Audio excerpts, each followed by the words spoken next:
नमस्कार।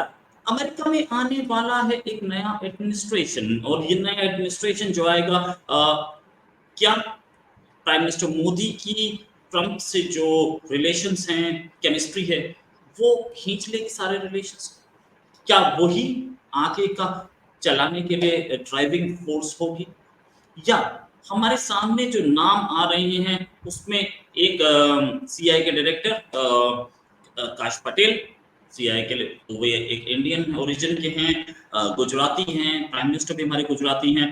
साथ में जो सेक्रेटरी ऑफ स्टेट के लिए हमें मिल रहा है नाम, वो है senator Marco Rubio, senator Bill हैगाट्री और रिचर्ड ग्रेनल। अच्छा, इन तीनों की जो पॉलिसीज हैं अभी तक सबके सामने नहीं है। हालांकि ये इंडिया के फेवर में रहे हैं, इंडिया के खिलाफ नहीं रहे हैं ये लोग, लेकिन फिर भी बहुत ज्यादा क्लैरिटी हमारे पास नहीं है कि ये कैसी है। इतना जरूर हमें पता है कि ये तीनों इंडिया के खिलाफ नहीं। क्या होगा आगे आने वाले एडमिनिस्ट्रेशन के साथ, कैसा रिश्ता होगा। वाइस प्रेसिडेंट की वाइफ भी इंडियन ही है, तो कैसे रिलेशंस रहेंगे इसे बात करने के लिए हमारे साथ major general Ashwani Siwach sir. Sir, बहुत बहुत स्वागत है आपका हमारे शो में। थैंक यू रोहित, कैसा थैंक देखते यू। हैं आपको, कैसा देखते हैं नेक्स्ट एडमिनिस्ट्रेशन आप अमेरिका का, क्या Trump India Rohit Rohit please. बिल्कुल पॉजिटिव हुआ, इसमें कोई शक नहीं। बल्कि जो पिछली बार हमने अपना एक प्रकार डिस्कशन किया तो जो हमने ऑलमोस्ट प्रिडिक्ट किया तो वही चीजें हुई। हाँ, ये सच्चाई है कि जो आने वाली अगली डोनाल्ड ट्रंप की एडमिनिस्ट्रेशन होगी, उसके और भारत के रिलेशनशिप काफ़ी अच्छे होंगे। क्योंकि उसकी वजह यही है कि एक तो 2000 के बाद चाहे रिपब्लिकन आए हों या डेमोक्रेट्स आए हैं, एक अप स्विंग है भारत और अमेरिका के रिलेशनशिप में। और हम पहले स्ट्रेटेजिक पार्टनर थे, अभी हम एक प्रकार से कॉम्प्रिहेंसिव स्ट्रेटेजिक पार्टनरशिप बन चुके हैं।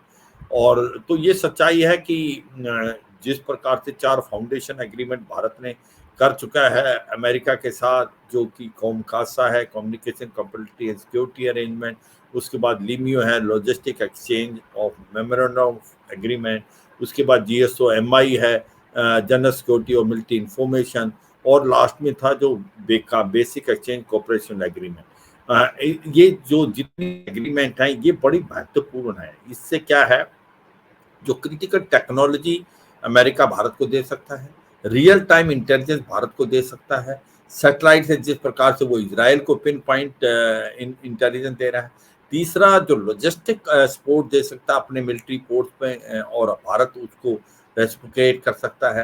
तो ये सच्चाई है कि भारत और अमेरिका के जो रिलेशनशिप हैं उसमें बढ़ोतरी होती जा रही है, और मुझे लगता है इसी डायरेक्शन में ये भी जाएगा। मगर इसके साथ साथ दूसरा पॉजिटिव पॉइंट क्या है कि जो पिछली बार डोनाल्ड ट्रंप थे 2016 से 20, उस समय भी भारत के रिलेशनशिप बड़े अच्छे थे। और एक जो बोन हामी है प्राइम मिनिस्टर मोदी और डोनाल्ड ट्रंप के बीच में, वो देखते बनती है, एक केमिस्ट्री बहुत अच्छी थी। तो ये लगता है कि जो अब रिलेशनशिप में एक प्रकार से काफी उछाल आएगा। मगर ये सोचना कि क्या वो भारत के बिल्कुल ही फेवर में होगा, ऐसा कह नहीं सकता। क्योंकि पहले जो भी डोनाल्ड ट्रंप है वो अमेरिका फर्स्ट की पॉलिसी करते हैं। जिस प्रकार से उन्होंने बार बार कहा कि टैरिफ जो है वो 20% कर देंगे, क्योंकि ये भी समझना चाहिए व्यूअर्स को, जो ट्रेड है भारत और अमेरिका के बीच में, वो ट्रेड सरप्लस भारत के फेवर में। तो ये भी सच्चाई है। तो समय बताएगा, मगर लगता ऐसा है कि रिलेशनशिप में बहुत ज्यादा उछाल आएगा और बढ़ोतरी होगी। राइट। अच्छा, सेनेटर मार्को रूबियो जिनका नाम आ रहा है फॉरेन सेक्रेटरी के लिए या सेक्रेटरी स्टेट के लिए, वो वही आदमी हैं जिन्होंने अमेरिकन कांग्रेस में एक बिल इंट्रोड्यूस किया था, यूएस इंडिया पार्टनरशिप बिल। और ये बिल था चाइना को काउंटर करने के लिए और इंडिया के साथ बेहतर रिलेशंस बनाने के लिए। इस बिल में था कि हम इंडिया को इंडो पैसिफिक में रीजन में हम इंडिया के साथ बेहतर रिलेशंस रखेंगे, और ये भी प्रपोज किया था कि इंडिया को at par with Japan, Israel, Korea, NATO treat किया जाए। तो अगर मार्को रूबियो बनते हैं तो सर हमारे लिए तो बहुत जिसे बोलते हैं बल्ले बल्ले वाला टाइम लग रहा है। हाँ बिल्कुल है। देखो रोहित, इसमें कोई शक नहीं, क्योंकि सच्चाई ये है कि जब चीन की बात आती है तो ये ऐसा लगता है कि भारत के साथ अमेरिका खड़ा रहेगा और डोनाल्ड के ट्रम्प की जो गवर्नमेंट आएगी उसमें ज़्यादा, क्योंकि वो बिल्कुल एंटी चाइना है। और अगर चाइना को देखें तो दोनों का एक ही एडवर्सरी है मेन, वो है चीन। और वो इंडो पैसिफिक में, और हमारे तो पता लद्दाख से अरुणाचल प्रदेश तक जो रिलेशनशिप बहुत ज़्यादा खराब हो गए थे। अप्रैल मई 2020 पे वो 3 डिवीजन लेके आए गए थे, मगर ये भी सच्चाई है कि उसमें काफ़ी कुछ सुधार आया है। और जो फ्रिक्शन पॉइंट डेप्संग और डेप्चोंग के थे उन पे भी अब वापस गया है चीन और पेट्रोलिंग चली है। मगर सच्चाई है कि room in the elephant is China. China एक प्रकार दोनों के लिए बहुत बड़ी सर दर्द है, भारत के लिए भी और अमेरिका के लिए। और जिस प्रकार से भारत और अमेरिका के बीच के अंदर एक प्रकार से क्वाड में भी हम दोनों मेंबर हैं, जिसके अंदर हमारे साथ साथ ऑस्ट्रेलिया और जापान भी है, तो यही है उसका नारा, फ्री ओपन और इंक्लूसिव इंडो पैसिफिक होना चाहिए, जिसके अंदर फ्रीडम ऑफ नेविगेशन हो, रूल बेस्ड इंटरनेशनल ऑर्डर हो, maintaining territorial integrity and sovereignty of all nation including minor island nation. तो ये सच्चाई है, इसके साथ भारत के साथ अमेरिका खड़ा है और भारत के रिश्ते बढ़ते जा रहे हैं। और जो आप बता रहे हैं कि हो सकता है सेक्रेटरी ऑफ स्टेट बनेंगे, वो उनका जो रवैया होगा भारत की तरफ काफ़ी पॉजिटिव होगा, तो ये एक बड़ी प्लस पॉइंट है। और मुझे लगता है भारत के रिलेशनशिप में बहुत ज़्यादा इम्प्रूवमेंट आएगी। और भारत जो एक प्रकार से बहुत ही इम्पोर्टेंट पार्टनर बन गया है इंडो पैसिफिक में अमेरिका का, क्वाड का। और चाहे वो जापान हो, साउथ कोरिया हो, ऑस्ट्रेलिया हो, उनके बराबर का है, इसमें कोई शक नहीं आज की तारीख। राइट। अगर बात करें तो दूसरा नाम जो सेक्रेटरी ऑफ स्टेट के लिए था वो था सेनेटर बिल हेगार्टी। सेनेटर बिल हेगार्टी जो है इन्होंने सेनेट की, यूएस सेनेट की कमिटी के मेंबर थे, जिस कमिटी, और इन्होंने भी, ये 3 सेनेटर्स थे जिन्होंने एक उस कमेटी में बिल पास कराया था। बिल था कि अरुणाचल प्रदेश को इंडिया का इंटीग्रल पार्ट घोषित किया जाए। ये सेनेट की कमेटी में पास कराने वाले बिल हेगार्टी थे। तो मतलब हम जो देख रहे हैं कि जिस तरीके के हमारे पास नाम आ रहे हैं सर, चाहे ये हो, चाहे वो हो, चाहे सीआई के, सारे के सारे इंडिया के फेवर के ही सर।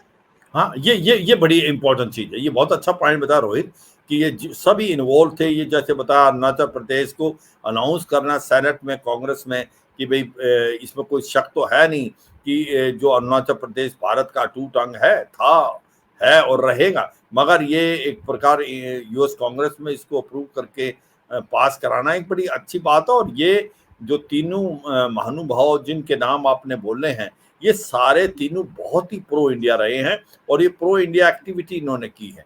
तो ये भारत के लिए एक बहुत ही अच्छा साइन है रोहित।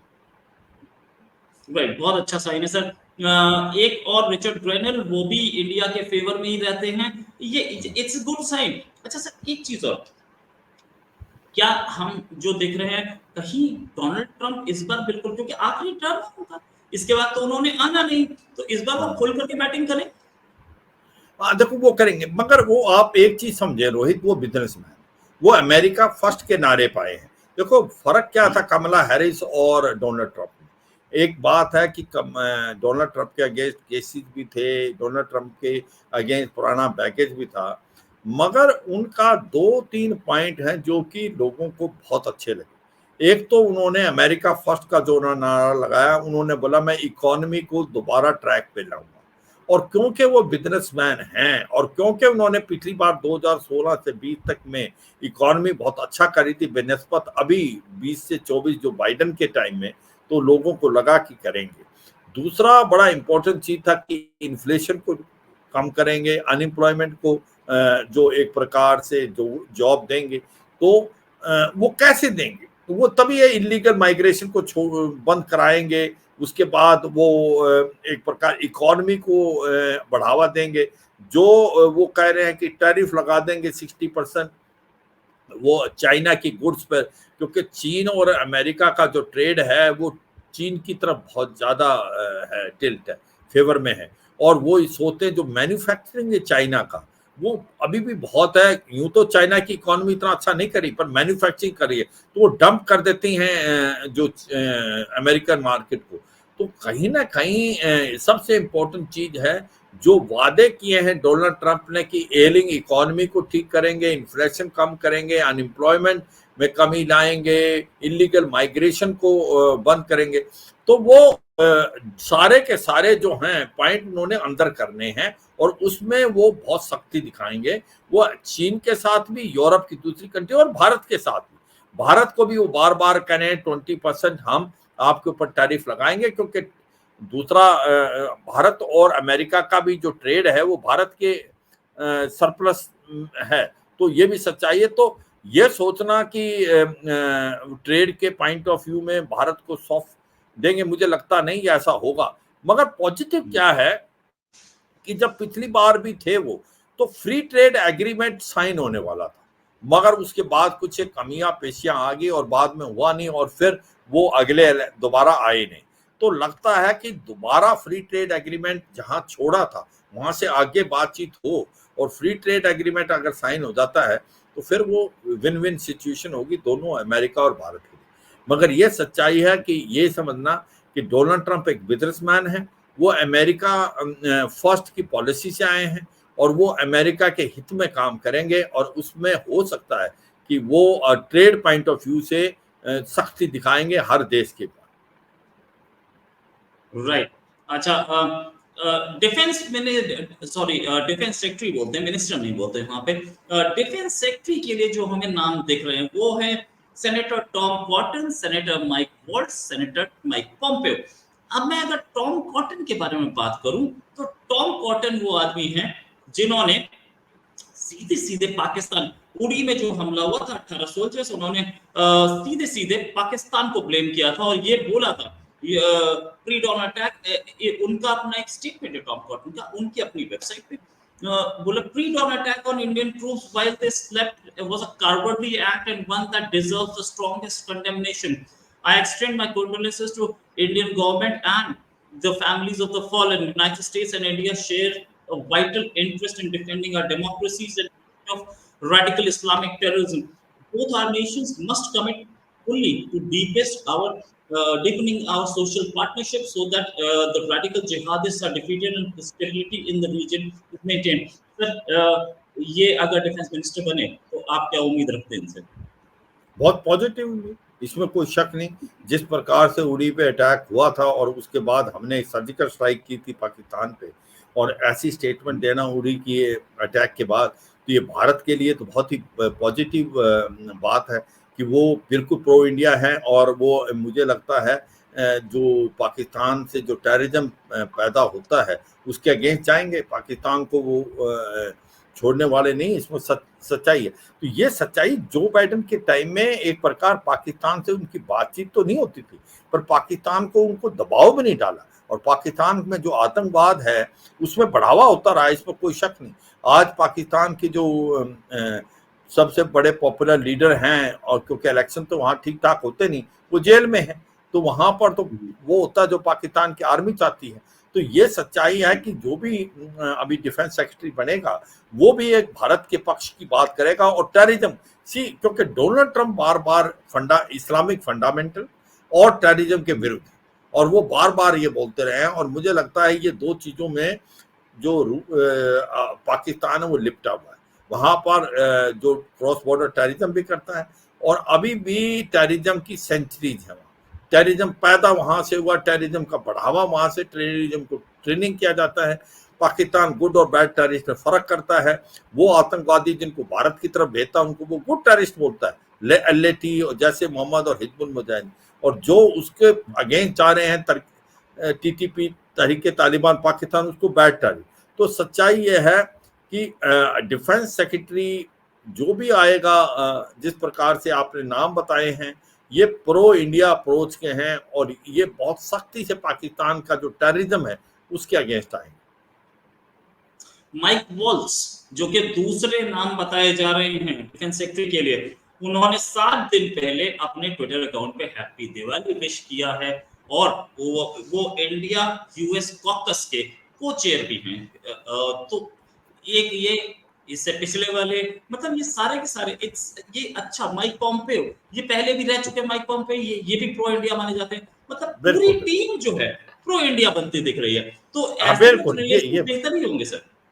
100% होंगे रोहित, इस पर कोई शक नहीं, क्योंकि एक प्रकार से माहौल, और ये जो भी लोग डोनाल्ड ट्रंप के नजदीक रहे हैं वो सारे के सारे प्रो इंडिया थे, इसमें कोई शक नहीं। और एक पूरा का पूरा माहौल जो है वो इंडिया के पक्ष में जाते हैं, और इसको हमें इनकैश करना चाहिए, मगर ये नहीं समझना चाहिए कि हर चीज हमारे पक्ष में होगी। मैंने बोला आपको, बिजनेस और ट्रेड के मामले में हो सकता है डोनाल्ड ट्रंप शक्ति दिखाएं, तो हमें इसको अभी नेविगेट करना है, हमें अपना फायदा देखना है, हमने ऐसा करना है कि दोनों देश के फायदा हो। तो ये चीज करके चलना है, क्योंकि आफ्टर ऑल अमेरिका फर्स्ट की पॉलिसी से आएंगे डोनाल्ड ट्रंप, और वो बिजनेस मैन है, तो बिजनेस पॉइंट ऑफ व्यू से हमें केयरफुल रहना पड़ेगा। जो टैरिफ 20% की बात कर रहे हैं उनसे हमें एक प्रकार से बातचीत करके एक मिडिल पाथ लेना पड़ेगा।